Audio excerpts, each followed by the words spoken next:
আপনি গেছেন কোথায়? এই সোনাইমুড়ি চাষির হাটে, ওদের ডাইরেক্ট আস্তানা, ওই শহীদি মসজিদ যেটা বলে, হ্যাঁ, হ্যাঁ। ওইখানে গেছি। যাওয়ার হুম, পরে আমি যাই বলতেছি, জনাব সেলিম সাহেব, আমি আপনাকে একটা প্রশ্ন করতে চাই। হুম, তখন সে বলতেছে, বলেন আপনি কি প্রশ্ন করবেন। আমি বলতেছি, আপনি আমাদেরকে বলেন ধর্ম ব্যবসায়ী, আর আমি আপনাকে বলি আপনি কাফের। তো হুম, আপনি একটা আমাদের সাথে পর্যালোচনায় বসেন। না না, হুম, আমি তো বাহাসে প্রথম বলছি, বাহাসে বসেন। না না, আমি এগুলো বসবো না।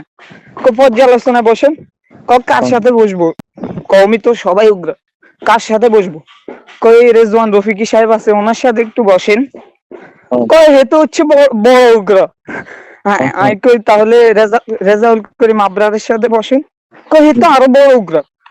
আমি হুম, কই তো কার সাথে বসবেন? হারুন ইজারের সাথে বসবেন?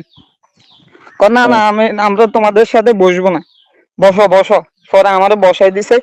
পরে নামাজ পড়ছি। নামাজ পড়ার পরে এই মসজিদের ভিতরে আমি আপনাকে ছবিগুলো দিব। হুম, এই মহিলারা পুরুষ একসাথে বসে রয়েছে। তো তারপরে নামাজ শেষ হচ্ছে, নামাজ শেষ হচ্ছে, আর আমি একটা লাইভ করছি ফেসবুকের মধ্যে। লাইভ করার 2 মিনিটের মাথায় আপনি তাকে চিনবেন, নাম মনে হয় সাংবাদিক, নাম হচ্ছে মাহবুব। আপনি ওনার থেকে বলে 31টা কিতাব নাকি সংগ্রহ করছেন। হ্যাঁ, হে আমাকে বলতেছে যে আপনার তোমার নাম নেই আবুজার? আমি করছি যে হ্যাঁ, আমার নাম আবুজার। তোমার সাথে কথা আছে। আমি ভয় পেয়ে গেছি প্রথম। হুম, তারপরে গেছি, ও সেলিমের ভাই ছোটটা বলে এরে বাঁধো, গ্রেফতার করো, বাঁধো। পরে হুম, ওই আমি নোয়াখালী 6 নং 6 নং-এর চেয়ারম্যান সাহেব আছে না, হুম, হুম, আমি ওনার নাম্বার বাইর করছি। আমি চেয়ারম্যান সাহেব ফোন দিব মনে করছি। হুম, হে দেখছে, দেখি চেয়ারম্যান সাহেব ফোন দিবে। আচ্ছা, কাউকে ফোন দেওয়ার দরকার নাই, তুমি বসো। তারপর হুম, আমি বসছি। বসি আমি বসছি, আর হে সাংবাদিক ওইটা আমাকে নিয়ে গেছে। 2-3টা কিতাব দিছে, ওই ইসলাম ইসলাম নয় এরকম কিছু কিতাব আছে, হুম, এগুলা দিছে। হে আমার হাতে জোর পূর্বক লাইভ টাইপ সব ডিলিট করাই। তারপর হুম, আমি বলতেছি, আমি তো আপনাদের ইমামকে বলছি, আপনাকেও বলি, আপনারা বসেন। বসি, যদি যদি আমরা প্রমাণ না করতে পারি, আমরা যদি ধর্ম ব্যবসায়ী হই, তাহলে আমরা হিজবুত তাওহীদ গ্রহণ করব। আর হুম, যদি আপনারা কাফের হন, তাহলে আপনারা এগুলো থেকে তওবা করবেন, আপনারা আমাদের সাথে বসেন।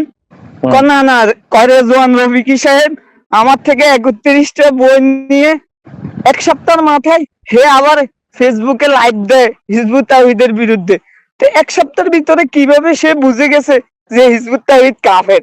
1 সপ্তাহে কি একজনকে নির্ণয় করা যায়, আপনি বলেন? হুম, আমি বলতেছি না না। পরবর্তীতে আমার ঘন্টা অনেক বয়ান টয়ান করছে, হুজুর সব ফ্রিতে, সব টাকার খেলা। একজন আসি বলতেছে, কয় কয় ওই সাংবাদিক, টাকা টুকা সব হের কাছে থাকে, সাংবাদিকের কাছে। হুম, আমার মনে হয় অনেক টাকা।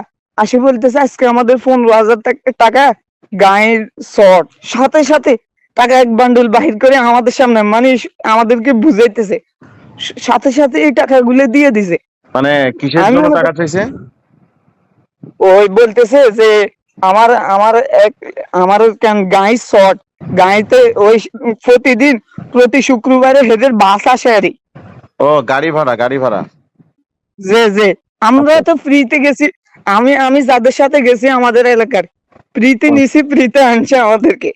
তো আচ্ছা, কয় কয় আপনার কিতাব যা লাগবে আপনি তা নেন। হুজুর, আমি এটা কল্পনা করি না, আমাদের এলাকার যে এত মানুষ, আমাদের এলাকার এত মানুষ যে এটা গ্রহণ করছে, সাধারণ মানুষ সবাই এটা অহরহ গ্রহণ করতেছে। হুম, হুম, আমি বলছি, পরে আরে আরে সবাই ফোন দিতেছে, তোমারে তোমারে দড়ি ফেলাইবো। আমি কই, আরে ভয় কিসের? আমি সাংবাদিক ওইটাই বলছি যে আপনি বসেন না আমাদের সাথে। সাংবাদিকে তুমি তোমরা আমাদের হাত জানো না, আমাদের হাত কতটুকু তোমরা এগুলা জানো না। আজকে কোর্ট মসজিদে আমাদের বিরুদ্ধে কথা হয়েছে। কার কোথায় কোথায় হয়েছে? ফেনীতে আজকে আমাদের বিরুদ্ধে আন্দোলন হয়েছে। কোন জায়গায় কোন জায়গায় হয়? তোমাদের চন্দ্রগঞ্জের ওসি যেটা, ওইটা আমার বন্ধু। তোমার আমি এখন কোন পর্যন্ত পৌঁছাই দিব? কথা বেশি বাড়াবাড়ি করিও না, আমার দম গেছে আর। হুম। তারপরে? তারপরে লাস্ট আমাদের এলাকার ওই যে আমারে নিচে হে আসছে, আসি বলে কয় হেরে বলতেছে, কয় এই ছোট মানুষ বুঝি বুঝি হারানো আপনাদের সাথে বেয়াদবি করছে, এর মাফ করে দেন। আমি মাদ্রাসা কই, না পড়ি না নাই কি বলে বেয়াদবি আলেম করলাম, না। আপনি কেন মাফ চান, এর সাথে কিসের মাপ? পরে জন এই কথা বলছি, পরে কয় সে বুঝে না। কয়, আচ্ছা তুমি কিতাব পড়ো। হে আমারে ও সাংবাদিক যে আপনারে 31টা কিতাব দিছে, সে আমারে একটা কার্ড দিছে, কার্ড দিয়ে বলে, কয় আচ্ছা তুমি আমার সাথে মাইজ দিয়ে আসলে দেখা করিও, এগুলা বলি আমারে পরে বিদায় দিছে। হুম, দোয়া করতে থাকেন আর এলাকায় মেহনত করতে থাকেন। আমাদের মেহনত হচ্ছে কম। আমাদের যে সবচেয়ে বড় যে হুজুর, ব্যর্থতা হলো আমরা মেহনত করি না, অথচ হিজবুত তাওহীদের ব্যাপারে আমরা আরো কয়েকজন একটা মেহনত করলে এটাকে ইয়ে করা যেত, কিন্তু আমরা মেহনত করি না। হুজুর আমরা আমরা দুইজন ছাত্র মিলে, মাত্র দুইজন ছাত্র মিলে একটা মানববন্ধন দিতে চাইছিলাম, কিন্তু হুম, এটাকেও অনেক হার্ড। আমার থানা থেকে কল দিতেছে, হুজুর আমার নাম্বারে কোনো আইডি কার্ড নাই, কিচ্ছু নাই। আমি অবাক হয়ে গেছি, কিরে আমরা একটা মানববন্ধন দিতেছি, হেদের দৌড় এমন ভাবে শুরু হয়ে গেছে। একটা মানববন্ধন ছোটখাটো, ওই আপনারে যে বলছি হুম, দাওয়াত দিছি, থানা থেকে কল দিতেছে, আপনারা নাকি মানববন্ধন করতেছেন, আমরা নোমানি। হুজুর এদের খুব বেশি আমরা নোমানি ভাই দিকে খুব বেশি। হুম, হুম। কয় আমরা নোমানি সহ আপনার একটা মানববন্ধন করতেছেন, যে কোনো সময় গ্রেপ্তার হয়ে যেতে পারেন, মানে দমকা দমকি হরে। আমি বলতেছি, স্যার স্যার আপনি দমকান কারে? আপনি কেন দমকান? আপনি মানববন্ধন করতেছি, মানববন্ধন আমার কি গণতন্ত্রের দেশে আমার কথা বলার অধিকার নেই? আপনি আরেকজনের বিরোধিতা করবেন কেন? আমি কারণ অবশ্যই আমার অধিকার আছে। পরে গরম হয়ে গেছি থানায়, বলতেছে হ্যাঁ আপনি আপনি থানায় আসেন, আপনার সাথে কথা আছে। পরবর্তীতে মুরব্বীরা সবাই বলতেছে, তোমরা মানববন্ধন করলে দায়ভার আমরা নিতে পারবো না। পরে বন্ধ করে দিছি আর কি। ও 15 তারিখের প্রোগ্রামের কারণ। হুম, হুম। আচ্ছা, আল্লাহ ভরসা, আল্লাহর উপরে তাওয়াক্কুল করে পার্সোনালি মেহনত করেন, যতটুকু সাধ্য আছে কষ্ট কষ্ট করেন। আল্লাহ পাক যেন সমস্ত ভ্রান্ত মতবাদ থেকে আমাদের দেশকে হেফাজত করেন। দোয়া করতে আর থাকি। হুজুর আপনার একটা কিতাব আছে, কিতাবটা কেউ সংগ্রহ করতে পারবো? ওই হিজবুত তাওহীদ নিয়ে যে একটা কিতাব লিখছেন। আমি এখন যশোরে আসছি, তো আমি ঢাকায় আসলে আপনি আমাকে ফোন দিন, আমি 2 দিন পরে ঢাকায় ঢুকবো ইনশাল্লাহ। বাড়িতে আসছি একটু। যে আমরা এমনি এখন 3500 লিফলেট বানাইছি, এগুলা বিতরণ করব। হুজুর অনেক দমকা দমকি, ওই এটা কোনো কয়েকদিন ভয় আগে নাই।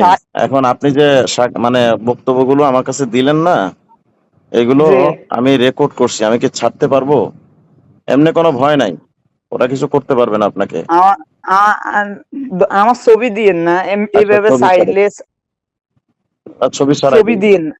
সমস্যা নাই। ছবি ছাড়া, ছবি ছাড়েন, সমস্যা নেই, কিন্তু ছবি দিলে হুম, হুম। মনে হয় আমার যে ক্ষতি হয়, ওই কারণ এরা আমারে আরে আমারে খুব কিসের ভয়? কোনো ভয় নাই, ইনশাআল্লাহ। ক্ষতি করবে কারো বাপের ক্ষমতা আছে এত সোজা? তারপর তারপরে হুজুর ঠিক এদের আছে, আমি ছবি সামনে তো ছবি দিব না, সমস্যা নাই। জ- জ- বাকি এই যে কাজ করতে গিয়ে কোনোদিন কোনো জায়গায় যদি কোনো বিপদের সম্মুখীন হন বা কোনো সমস্যা হয়, যে সাথে সাথে আমাকে নক করবেন ইনশাআল্লাহ। যে আমি ওই দিন হুজুর হেদের সামনে আমি যতই হই, আমি তারপরও হেদের সামনে হীনমন্যতা দেখাই না, কারণ হেদের সামনে হীনমন্যতা দেখাইলে হেরা মনে করবো কি, যে এরা তো ভয় পায়, এই জন্য যতই আমার মনে ভয় আসুক, কিন্তু হেদের সামনে হীনমন্যতা দেখাই না। হুম, আল্লাহ ভরসা, এটা কোনো সমস্যা নাই ইনশাআল্লাহ। ওদের কোনো বই ওই আনছিলেন? ওই ওই ওলামাদের উদ্দেশ্যে কি একটা বই লিখছে, হুম। ওই ইয়ার পরে 5ই আগস্টের পরে, ইয়ার পরে এই ইসলাম ইসলাম নয়, আরো একটা জানি কি দিছে, এগুলো কি দিছে আর কি কি আমগরে কি দিছে আমাকে একটু পাঠান তো। আচ্ছা আমি আপনাকে ছবি তুলে পাঠাবো। ঠিক আছে। আসসালামু আলাইকুম। ওয়ালাইকুম আসসালাম।